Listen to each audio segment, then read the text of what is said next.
Fala, seus cristãos cansados, graça e paz a todos os santos da internet. Estamos começando mais um pontapé inicial aqui na semana para o estudo do guia de estudos aqui da lição da Escola Sabatina. Começamos uma nova série, um novo trimestre, o último trimestre do ano, pegando aí outubro, novembro, dezembro, onde a gente está estudando sobre vida, morte e eternidade. Questões aí sobre a natureza humana, sobre o que acontece quando morremos, porque a gente simplesmente não vive eternamente, mas será que existe uma promessa de vida eterna? Enfim, esses assuntos relacionados à vida, morte, à eternidade, são os assuntos que a gente está discutindo durante toda essa série, durante todos esses 3 meses. Série essa que vai até o 14º episódio, a 14ª lição. Portanto, você é convidado a continuar aqui nesse canal todas as semanas, todos os finais de semana, enfim, para poder receber esses vídeos, receber esses pontapés para te ajudarem aí, incentivando você a estudar por conta própria também a sua lição, que na verdade é um convite da própria lição para você estudar a palavra de Deus, que é a Bíblia, tá certo? E nesse episódio, episódio de número 3, se chama Entendendo a Natureza Humana. Ou seja, a lição dessa semana, né, o tema dessa semana, ele examina o que de fato o Antigo Testamento nos ensina sobre a natureza da vida humana, a experiência real da morte e a nossa única esperança de vida após a morte. Qual é a nossa única esperança de fato para vencer aquele que é o maior de todos os vilões, que é a morte, certo? Então, nosso verso-chave para memorizar, o nosso verso central do estudo dessa semana é Gênesis 2, verso 7. Então, o Senhor Deus formou o homem do pó da terra e lhe soprou nas narinas o fôlego de vida, e o homem se tornou um ser vivente, ou uma alma vivente, tá certo? Então, esse verso é chave, porque ele mostra algumas coisas em relação à constituição do ser humano, né? A gente tem uma alma, a gente é uma alma, como é que isso funciona? Então a gente vai explorar um pouco desse tema em relação ao estudo de hoje. E os nossos 3 tópicos principais do resumo aqui desse guia é que, primeiro, você não tem uma alma, você é uma alma. Alma é aquilo que você é, não uma coisa separada que somada com outras coisas formam você. Não, você é uma alma. Alma é o que te define, é o que você é. Então a gente vai falar um pouco sobre isso. Segundo ponto, não há uma consciência na hora da morte. Nós não ficamos conscientes quando estamos mortos. Esse é um outro ponto. E finalmente o terceiro ponto, a vida após a morte só é possível através da ressurreição. Beleza? Então, esses são os 3 pontos que a gente vai discutir um pouquinho aqui. Eu quero começar pelo primeiro ponto. Você não tem uma alma, você é uma alma. Mas antes da gente pular de cabeça nesse tema, eu quero convidar você mais uma vez.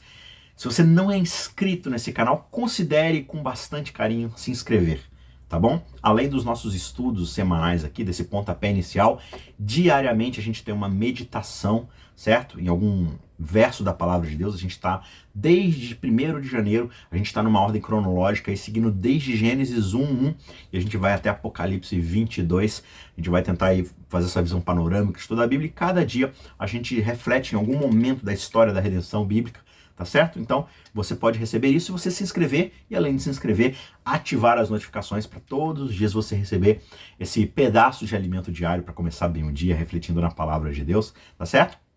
E além do mais, para o ano que vem, a gente está preparando aí algumas aulas, palestras, materiais extras de estudo, que você só vai ficar sabendo se estiver inscrito e, né, com o sininho ativado.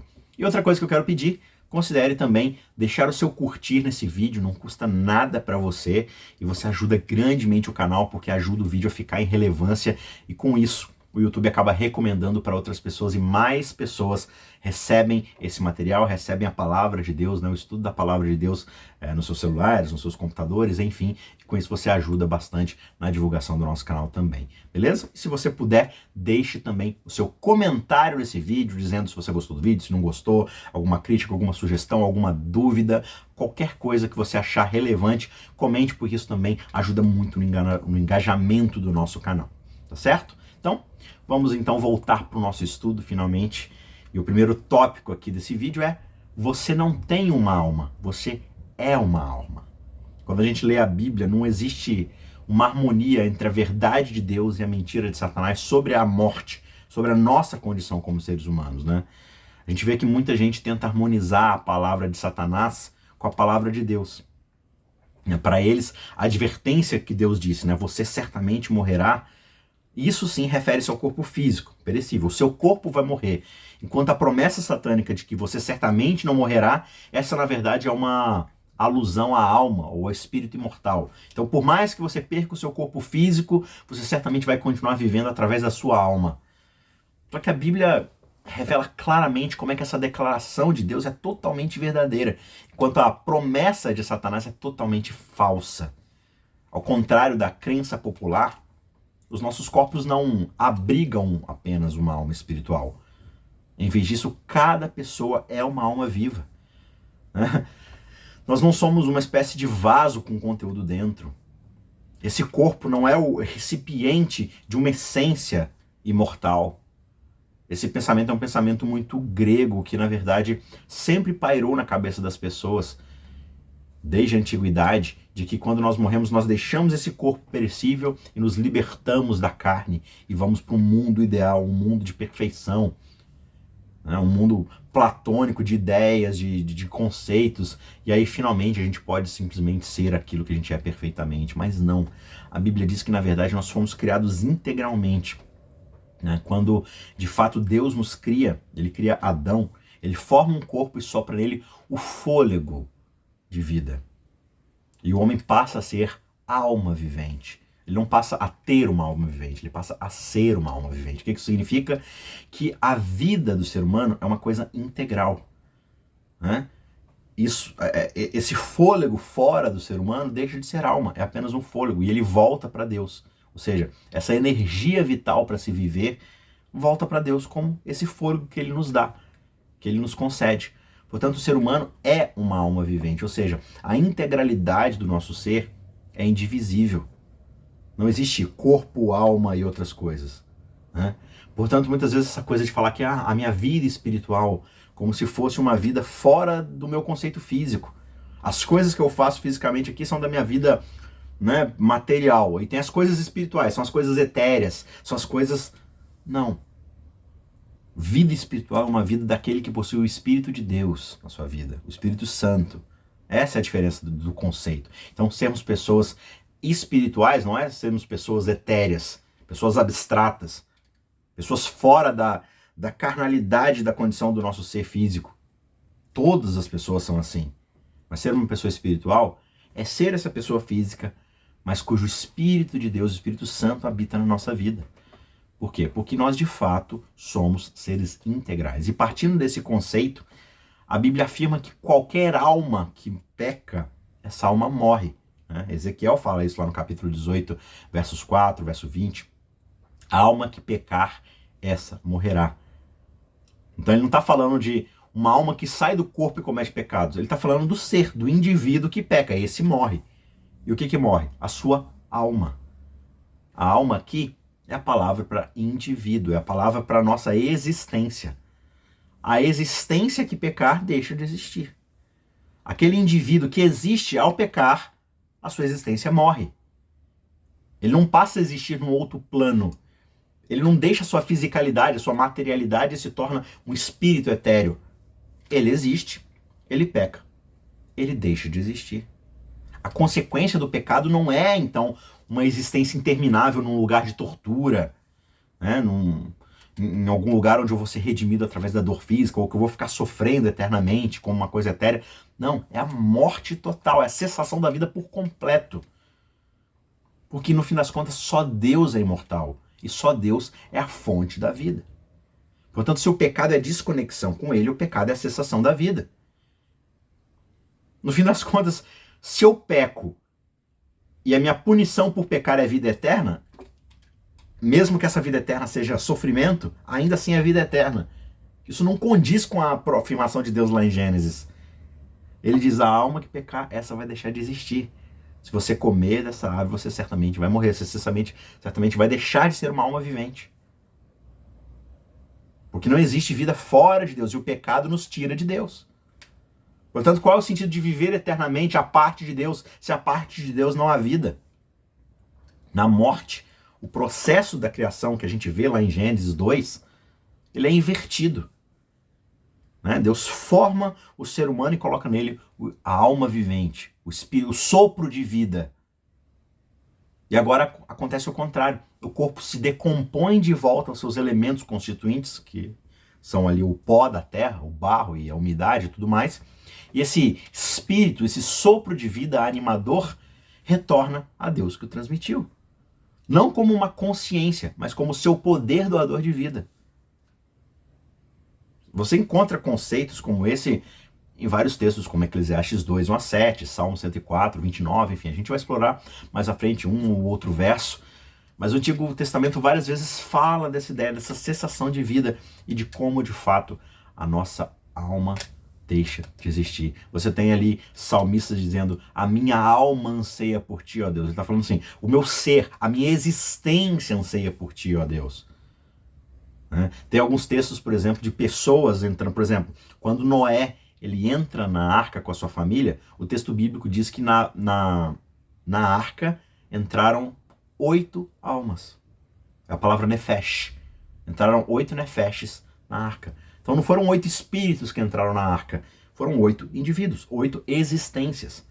Portanto, o Antigo Testamento tem várias e várias referências a essa expressão nefesh, e ela é sempre concreta, ela não é algo abstrato que passa a existir além desse plano de realidade. Portanto, o Antigo Testamento defende assim, essa ideia. Nós não somos, nós não temos uma alma, nós não temos algo dentro de nós que tem uma existência à parte do nosso corpo físico. Uma vez que esse corpo físico deixa de ter vida, nós deixamos de ter existência. O nosso fôlego de vida é retornado a Deus. Ok? Ponto de número 2. Não existe consciência na morte. Por quê? Porque, de novo, a existência cessa. E se a existência cessa, a consciência também cessa. Quando alguém está morto, essa pessoa não fica experimentando algum sentimento de remorso, de culpa, de vida inacabada, de projetos incompletos. Eu preciso ficar flutuando na esfera terrena até eu cumprir algum propósito da minha existência antes de eu poder ir para o meu descanso final e tudo mais. Não existe sentimento. Não existe atividade, não existe consciência. O salmista fala lá no Salmo 115, verso 17, os mortos não louvam o Senhor, e nem aqueles que descem à região do silêncio podem fazer isso. Salmo 146, verso 4, não confiem em príncipes, nem nos filhos dos homens, em quem não há salvação.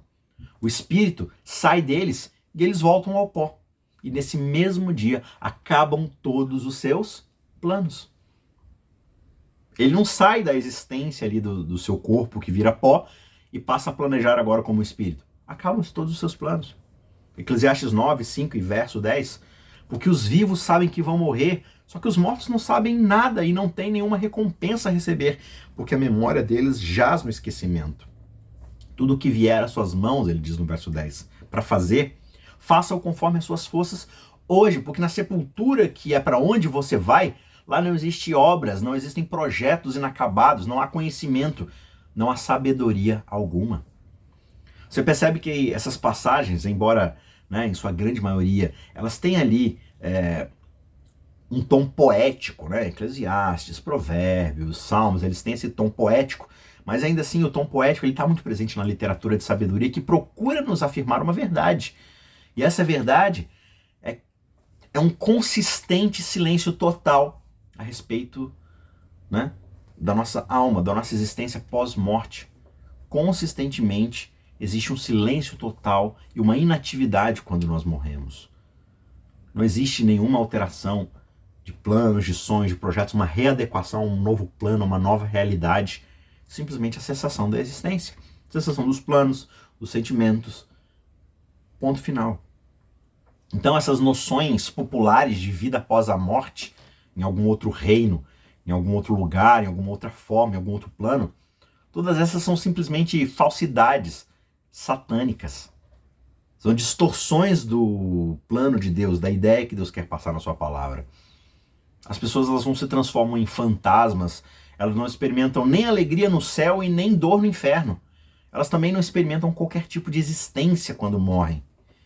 Você pode ver que a Bíblia em si, várias e várias vezes, repetidamente, ela usa analogia para poder descrever a morte. E essa analogia dessa experiência da morte é o quê? É o descanso, é o sono. Jó mesmo fala, quem dera eu não tivesse nascido, ou que eu tivesse morrido ao nascer, porque aí eu estaria descansando sem todo esse sofrimento. Ou seja, ele estaria num estado de pleno repouso, uma espécie de sono. Né? Gênesis 25:8 usa essa figura de linguagem, Salmo 7:12, 1 Reis 2, verso 10, o capítulo 22, verso 10 também, tudo isso no Antigo Testamento. Todos eles vão usar essa linguagem de que quando você morre, você dorme, ou seja, sabe quando você, tirando a parte do sonho, quando você dorme você não tem nenhuma percepção da realidade.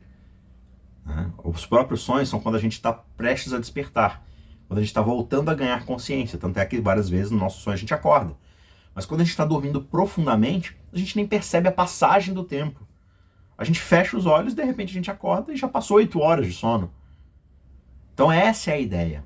Tudo se escurece, toda a percepção exterior da realidade acaba, e é isso. Então quando a Bíblia fala de alguém estar reunido, por exemplo, ao seu povo, ou de ter descansado com seus pais, não é que agora ele está reunido com seus pais num lugar de festa, de celebração ou de sofrimento. Essa é apenas uma expressão e ela significa que o indivíduo deixou de existir conscientemente e agora ele está simplesmente descansando na sepultura junto com todos aqueles antecessores dele que já fizeram isso antes, ou seja, que já fecharam o olho e cessaram a sua existência. Aqueles que morrem em Cristo, eles podem ser enterrados perto dos seus entes queridos, que mesmo assim não vai haver nenhuma comunicação entre eles. Eles permanecerão inconscientes até aquele dia glorioso, quando serão despertados do seu sono profundo para se reunirem aos seus entes queridos que morreram em Cristo. Isso está no parágrafo de número 3, na parte de quinta-feira da nossa lição, do nosso guia de estudos dessa semana. Tá certo? Então esse é um resumo aí do tópico de número 2. Não existe consciência, não existe comunicação, não existe sentimentos, planos, nada após a nossa morte. Existe uma cessação de existência. Né? E a nossa vida está guardada em Deus, numa espécie de congelamento, de não consciência. Isso se a gente tiver morrido em Cristo. Né? E mesmo aqueles que morreram sem Cristo, eles também estão aguardando ali a sua aniquilação final, a sua cessação definitiva de existência após o julgamento, né, que é apresentado pra gente lá no livro de Apocalipse e tudo mais. Mas enfim, isso é um assunto para outras lições, para outros episódios. Vamos pro tópico de número 3. A vida após a morte só é possível através da ressurreição. O fato de não existir consciência na morte não nega a esperança de uma vida eterna. Não é porque quando a gente morre tudo acaba e tudo fica escuro e a gente não vê mais nada, não sente mais nada, não planeja mais nada. Isso não é o fim da nossa esperança. Na verdade, existe sim esperança de vida eterna após a morte. Só que da forma como a Bíblia apresenta. O mesmo Deus que formou o homem do pó, ou seja, formou o homem a partir de uma matéria que não existia. Né? Ele cria a matéria, através dessa matéria, ele forma o homem e ele anima o homem com seu próprio espírito vivificante, ou seja, ele faz isso através do nada. Não existia nada e agora existe o ser humano. Se ele tem o poder para fazer isso, você acha que ele não tem o poder para nos vivificar, para nos dar vida novamente, para nos restaurar novamente, realizando novamente o mesmo tipo de milagre que ele fez na criação, quando ele voltar? Essa é toda a promessa, toda a esperança da Bíblia. Daniel 12, verso 13 apresenta isso. João 6,40 apresenta isso. Confere lá na sua Bíblia. Esses textos são incríveis. Eles nos dão essa certeza, essa esperança de que quando Cristo voltar, a nossa alma voltará a existir. A nossa existência voltará a existir. Ellen White fala que em nenhuma parte das Escrituras Sagradas é encontrada a afirmação de que os justos vão para sua recompensa ou de que os ímpios vão para o seu castigo na morte. E até os patriarcas e profetas não deixaram nenhum tipo de garantia a respeito disso. Cristo e seus apóstolos também não deram nenhuma pista sobre isso. A Bíblia ensina claramente que os mortos não vão imediatamente para o céu. Eles são representados como dormindo até a ressurreição. Grande Conflito, página 549. Então a solução bíblica para o dilema da morte não é uma alma sem corpo que migra para o paraíso ou que vai para o purgatório ou mesmo para o inferno. A solução é de fato a ressurreição final daqueles que morreram em Cristo. Então, para a gente concluir, para o crente, a morte é apenas uma pequena questão, é um pequeno momento, é simplesmente uma pausa na nossa existência. E Cristo fala dela como se fosse, de fato, algo curto, algo que vai durar pouco tempo. Ele diz, se o homem guarda as minhas palavras, ele jamais verá a morte. Ele jamais provará a morte. Então, para o cristão, a morte é apenas um sono. É um simples e curto momento onde fechamos os olhos e imediatamente vamos abri-lo novamente na presença de Deus um dia. É um momento curto de silêncio, de escuridão total, mas que verá a luz em breve, na volta de Cristo. Por quê? Porque a nossa vida está escondida com Cristo em Deus. E quando Cristo quer a nossa vida aparecer, então também nós apareceremos com Ele em glória. Essa promessa está em João 8, 51 e 52, em Colossenses 3, verso 4. Aquele que virá nos trará novamente a existência para vivermos eternamente com Ele. Acredite nessa esperança, acredite nessa verdade e que o Espírito te dê essa certeza de que um dia tudo vai ser diferente. Eu te encontro na semana que vem. Não esqueça de deixar seu comentário, de curtir esse vídeo e a gente se encontra lá. Tchau, tchau!